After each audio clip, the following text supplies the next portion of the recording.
مری صاحب دیوالی کی مٹھائی کھانا کیسا ہے؟ ٹھیک ہے، میں مانتا ہوں کہ دیوالی کی مٹھائی میں جو پوجا کے لیے جو مٹھائی ہوتی ہے اس کو الگ کر دیا جاتا ہے، مگر ہے تو کوئی شرکیات تہوار کا سمبل۔ بھئی ہمارے شریعت کے حساب سے اس دنیا کا سب سے بڑا پاپ یہ ہے کہ اللہ کے علاوہ کسی اور کی عبادت کی جائے۔ اور ظاہر ہے ہمارے غیر مسلم بھائی اگر ہماری بات سن رہے ہو، ان کو برا بھلا کہنا مقصد نہیں ہے، لیکن یہ ہمارا بلیف ہے، ہمارا عقیدہ ہے، ہم شرک کے معاملے میں کمپرومائز نہیں کر سکتے۔ ہم اپنے غیر مسلم بھائیوں کے ساتھ اچھے سے پیار سے محبت کے ساتھ رہیں، لیکن کسی شرک کے کام میں ہم سپورٹ نہیں کر سکتے۔ یہی شریعت کی تعلیم۔ اس لیے دیوالی کی مٹھائی کے بارے میں کچھ علماء نے سافٹ کارنر دکھایا ہے کہ کھایا جا سکتا ہے اگر اس پر پوجا پاٹ نہیں ہوئی ہے، لیکن زیادہ بہتر یہی ہے کہ چونکہ وہ شرک کے تہوار کا سمبل ہے، ہمیں پرہیز کرنا چاہیے۔ تو یہ دوسری چیز ہو گئی۔ پہلی چیز کیا تھی؟ اللہ کی لعنتوں سے انسان کے اوپر جو اپنے باپ کے اوپر لعنت کرے۔ دوسری چیز اللہ کی لعنتوں سے انسان کے اوپر جو غیر اللہ کے نام پر جانور ذبح کرے۔ تیسری چیز لعن اللہ من آوى محدثا، اللہ کی لعنت تو کسی ایسے انسان کے اوپر جو کسی بدعتی کو پناہ دے، دین کے اندر نیا کام نکالنے والے کو اپنے گھر میں پناہ دے۔ جب گھر میں پناہ نہیں دے سکتے، موبائل میں کیسے پناہ دے سکتے؟ ایک صاحب نے میرے پاس ویڈیو بھیجا، مولی صاحب ذرا یہ ویڈیو سنیے کس کا ہے، بڑا اچھا ویڈیو لگ رہا ہے۔ میں نے دیکھا ویڈیو ایسے انسان کا تو جو صحابہ کو گالی دیتا ہے، میں نے کہا ویڈیو ڈیلیٹ کر۔ جتنی بھی اچھی بات ہو جو میرے نبی کے صحابہ کو برا بھلا کہتا ہے، میں اس کی باتوں کو اپنے جوتے کی نوک پر رکھتا ہوں۔ میں نے کہا ویڈیو ڈیلیٹ کر، اس ویڈیو کو کہیں شیئر نہیں۔ جب بدعتی کو گھر میں پناہ دینا جائز نہیں تو موبائل میں اور اسٹیٹس میں پناہ دینا کیسے جائز ہے؟ اس لیے کسی ایسے عالم کو، ابھی کل میری تقریر تھی، کہاں پہ؟ صدر، وہاں کلکتہ سے ایک صاحب تقریر کرنے کے لیے آئے تھے، موضوع روایت روایت بیان کر رہے ہیں۔ میں نے تقریر میں کہا اہل حدیث کے اسٹیج پر ایسے لوگوں کو مت بلاؤ گے، کیا ہو گیا ہے ہماری قوم کو؟ ابھی ایک جلسے میں نے سنا ایسے مقرر کو بلایا جا رہا ہے جس کے باقاعدہ یوٹیوب کے اوپر بھجن موجود ہے، جو غیر اللہ کے لیے بھجن گاتا ہے اور غیر اللہ کے لیے جو ہے اللہ کے علاوہ دوسروں کی تعریف میں وہ لمبے لمبے قصیدے پڑھتا ہے اور کفریہ باتیں کرتا ہے۔ اس کو آج ہماری جماعت اہل حدیث کے اور شیخ صفادی کے اسٹیج پہ بلایا جاتا ہے۔ یہ شرم کی بات نہیں میرے بھائی، عقیدہ بھی کوئی چیز ہوتی ہے، ایمان بھی کوئی چیز ہوتی ہے۔ ہمارے اسٹیج کا ایک وقار ہے، ایک سمان ہے، ایک ڈگنیٹی ہے، ایک پہچان ہے، ایک آئیڈینٹی ہے۔ اس کو برباد مت کرو میرے بھائی۔ جس کی بھی لچھے دار باتیں ہیں اور جس کے کبھی آپ نے نام سن لیا، اس کو بلانے مت لگو، پتہ لگاؤ وہ عالم ہے کہ نہیں، وہ اہل حدیث ہے کہ نہیں، اس کا عقیدہ صحیح ہے کہ نہیں۔ جب بدعتی کو پناہ دینا جائز نہیں ہے تو بدعتی کو اپنے موبائل میں بھی پناہ دینا جائز ہے۔ چوتھی چیز وَلَعَنَ اللَّهُ مَنْ غَيَّرَ مَنَارَ الْأَرْضِ، اور اللہ تعالیٰ کی لعنتوں سے انسان کے اوپر جو زمین کے نشانوں کو مٹا دے، جو اپنے کھیت کے نشان کو مٹا کر کے پڑوسی کے کھیت پر ناجائز قبضہ کر لے، اپنی زمین کے کاغذات میں ہیر پھیر کر کے اپنے بھائی کی زمین پر ناجائز قبضہ کر لے، زمین کے نشانات کو مٹا لے، اس انسان کے اوپر اللہ کی لعنت ہو۔ اچھا مجھے ایک بات سمجھ نہیں آتی، کسی کی زمین ہڑپ کر آپ کیا لے کے جائیں گے؟ مان لو آپ نے کسی کی زمین ناجائز طریقے سے ہڑپ کر، آپ کو تو جانا ہے 2 گز زمین میں، اس سے زیادہ تو نہیں لے کے آیا۔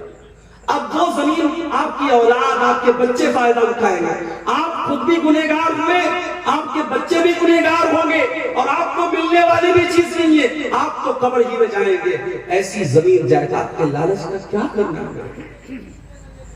اسی لیے اللہ کے نبی فرماتے ہیں میں ایک انسان ہوں، میرے پاس لوگ زمین و جائیداد کا مسئلہ لے کر کے آتے ہیں، ہو سکتا ہے کہ کسی کی چکنی چپڑی بات کو سن کر کے میں اس کے حق میں فیصلہ کر دوں۔ اے میرے صحابہ کان کھول کر کے سن لو، اگر میں نے غلط فیصلہ کر دیا اور جو حقدار نہیں تھا اس کو میں نے دوسرے کی زمین دے دی، تو کان کھول کر کے سن لو، فَإِنَّمَا أَقْطَعُ لَهُ قِطْعَةً مِّنَ النَّارِ، میں زمین کا ٹکڑا نہیں دے رہا ہوں، میں جہنم کی آگ کا ٹکڑا دے رہا ہوں۔ اس لیے وہ زمین لینے والا کان کھول کر کے سن لے۔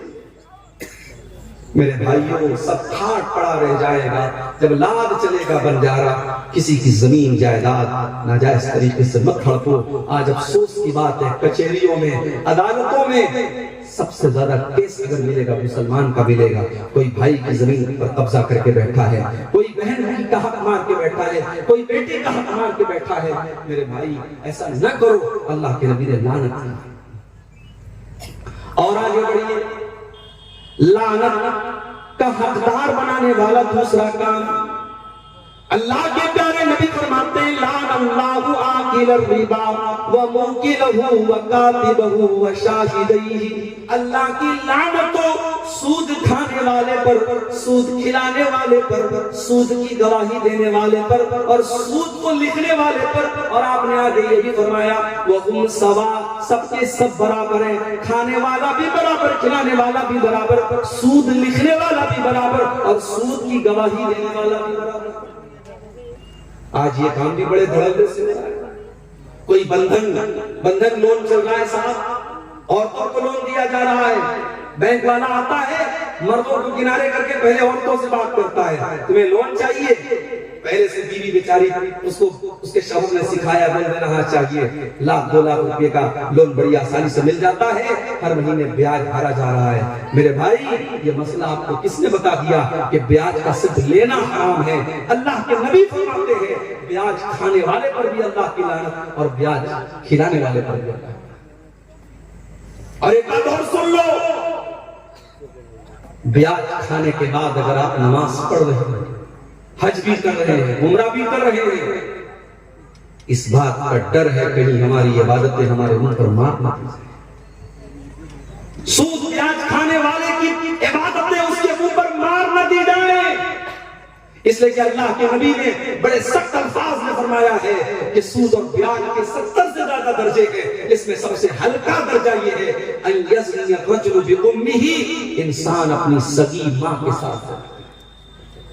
کوئی سوچ نہیں سکتا، کوئی تصور نہیں کر سکتا کہ اپنی ماں کے ساتھ زنا کرے۔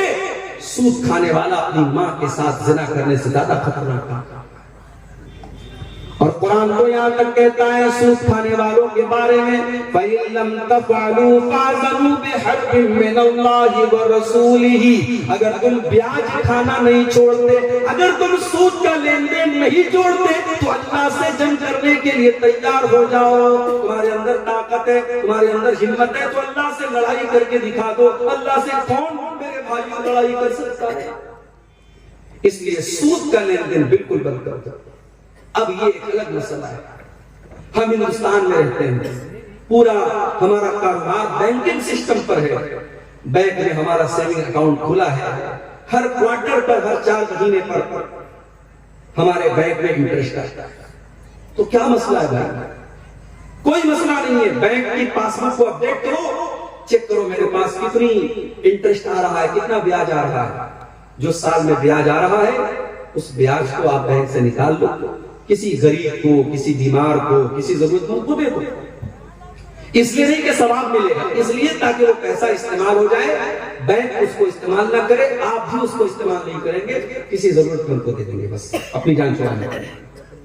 یہ بالکل سمپل طریقہ ہے، باقی کسی اور طریقے سے انٹرسٹ اور بیاج سے فائدہ اٹھانے کی کوشش مت کرو، یہ بہت بڑا بات ہے۔ آگے بڑھتے ہیں، تیسری چیز، لعنت کا حقدار بنانے والی تیسری چیز، حضرت عبداللہ بن مسعود فرماتے ہیں لعن اللہ الواشمات والمستوشمات والمتنمسات والمتفلجات، اللہ کی لعنت ہو ایسی عورتوں کے اوپر جو ٹیٹو بنواتی ہیں، ایسی عورتوں کے اوپر جو ٹیٹو بناتی ہیں، اور ایسی عورتوں کے اوپر جو ٹیٹو بنواتی ہیں۔ ٹیٹو بنوانا حرام ہے، مرد بنوائے تب بھی حرام، عورت بنوائے تب بھی حرام۔ آج کل بڑا رواج چلا ہے، شوہر بیوی کے نام کا ٹیٹو بنوا رہا ہے، بیوی شوہر کے نام کا ٹیٹو بنوا رہی ہے۔ حرام ہے ٹیٹو بنوانا۔ اللہ کے نبی نے کہا گدنا گدوانے والے پر اور ٹیٹو بنوانے والے پر اللہ کے والمتنمسات، اور اپنے آئی برو کے بالوں کو نوچنے والی اور اپنے آئی برو کے بالوں کو چھوٹا کرنے والی عورتوں کے اوپر بھی اللہ کی لعنت ہو۔ ہاں، اگر کسی عورت کا آئی برو نارمل سے زیادہ ہے، جو بال عورت کو نارمل عورتوں عورتوں سے زیادہ ہے اس بال کو ریموو کیا جا سکتا ہے.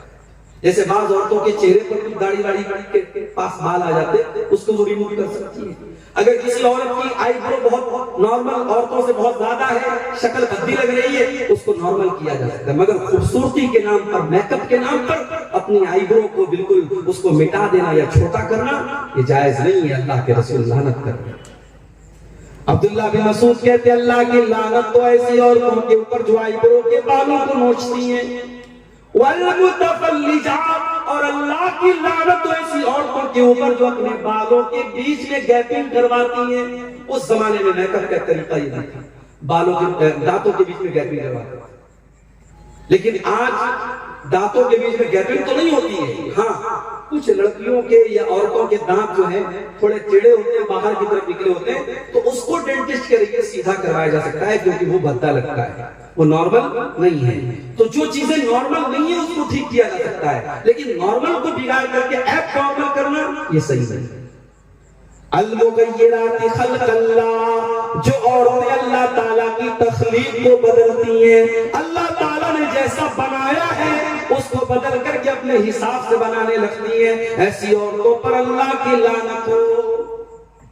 یہ کس نے بیان کیا؟ عبداللہ بن مسعود نے, بہت بڑے صحابی عبداللہ بن مسعود. جب انہوں نے یہ بات بیان کی, ایک عورت تھی قبیلے بنو اسد کی, اس کا نام تھا ام یعقوب. اس عورت کو پتا چلا کہ عبداللہ بن مسعود ایسی ایسی باتیں کر رہے ہیں. وہ عبداللہ بن مسعود کے گھر آتی ہے اور کہتی ہے بلغنی انک لعنت کیت بکیت, اے عبداللہ مجھے پتا چلا ہے کہ آپ ایسی ایسی عورتوں کا نام لے کر کے لعنت کر رہے ہیں. حضرت عبداللہ نے فرمایا بالکل صحیح سنا ہے تم نے, میں آج بھی لعنت کرتا ہوں, اور میں لعنت کیوں نہ کروں جس کے اوپر اللہ کے رسول نے لعنت کی ہے اور جس کا ذکر اللہ نے اپنی کتاب میں قرآن میں کیا ہے. او میری پیاری ماں بہنوں, اب ذرا غور سے سننا میں جو بات بیان کرنے جا رہا ہوں. جب اس عورت نے یہ سنا کہ حضرت عبداللہ یہ فرماتے ہیں کہ جن عورتوں کے اوپر قرآن میں لعنت کی گئی ہے میں ان عورتوں کے اوپر لعنت کیوں نہ کروں, تو وہ عورت کیا جواب دیتی ہے؟ وہ کہتی ہے قرأت ما بین الدفترین, اے عبداللہ میں نے پورا قرآن پڑھا ہے, سورہ فاتحہ سے لے کر کے سورہ ناس تک, الحمدللہ رب العالمین سے لے کر کے من الجنۃ والناس تک. اے عبداللہ میں نے پورا قرآن پڑھا ہے, لیکن پورے قرآن میں مجھے کہیں پر ایسی عورتوں کا ذکر نہیں ملا. آپ یہ کہاں سے بیان کر رہے ہیں؟ اس سے پتہ یہ چلا کہ وہ عورت قرآن کی حافظہ تھی. آج بہت مشکل ہے, لڑکیاں عام طور سے حافظہ نہیں بن پاتی ہیں, اور بہت ساری لڑکیاں حافظہ بنتی ہیں مدرسے میں, تو جب شادی ہوتی ہے سسرال میں جاتی ہیں, اپنے کچن کا کام کرنے میں, بچوں کو پالنے میں مگن ہو جاتی ہے, قرآن یاد کر کے بھول جاتی ہے. وہ عورت قرآن کی حافظہ تھی, قرآن کی عالمہ تھی. آج ہماری لڑکیاں کہاں ہیں, ہماری بیٹیاں کہاں ہیں؟ کل میں نے صدرپور کے جلسے میں کہا تھا, آج سون برسا میں بھی کہہ رہا ہوں, ہماری سیرسہ آبادی قوم میں مدرسے ماشاءاللہ بہت سارے کھلے ہیں, مگر سارے لوگ اپنی بچیوں کو مدرسے میں نہیں پڑھاتے. بہت سارے لوگ اپنے بچیوں کو اسکول میں پڑھاتے, کالج میں پڑھاتے ہیں, اور صحیح ہے, جائز ہے, حرام تو نہیں ہے, پڑھا سکتے ہیں, ضرورت نہیں کہ ہر آدمی اپنی بچی کو مدرسے میں ڈالے. مگر جو لڑکی آپ کی اسکول میں جا رہی ہے, کالج میں جا رہی ہے, مجھے بس ایک سوال کا جواب دے دو, اس لڑکی کو دین کون سکھائے گا؟ وہ لڑکی کسی حافظ جی کے پاس جا کر کے قرآن پڑھ لے گی تو اس سے دین تو نہیں سیکھے گی. دین کہاں سیکھے گی وہ؟ مجھے لوگوں نے بتایا کہ ہمارے علاقے میں عیدین کی نماز میں عورتوں کا انتظام نہیں ہوتا, عیدگاہ میں عورتوں کا انتظام نہیں ہوتا. مسجدوں میں میں نے دیکھا 90% مسجدوں میں جمعہ کی نماز میں عورتوں کا انتظام نہیں ہے. آپ کی عورتیں دین کہاں سیکھیں گی میرے بھائی؟ جلسے میں سیکھیں گی. جلسے میں دین کم سیکھتی ہیں, مارکیٹنگ زیادہ کرتی ہیں. پنڈال کے نیچے عورتیں کم ملیں گی, بازار میں دکانوں پر زیادہ ملیں گی. جلسے میں تو انٹرٹینمنٹ زیادہ ہوتا ہے, منورنجن زیادہ ہوتا ہے, دین کم لوگ سیکھتے ہیں. اس لیے میں بڑے صاف الفاظ میں کہتا ہوں, اگر اپنی قوم کی بیٹیوں کو بچانا ہے, ہر مسجد میں جہاں جمعہ کی نماز ہوتی ہے آپ قدم آگے بڑھائیے اور عورتوں کا انتظام کیجیے. اللہ نے اگر ایک فلور بنانے کی طاقت دی ہے, تھوڑی ہمت دو. اور میں جانتا ہوں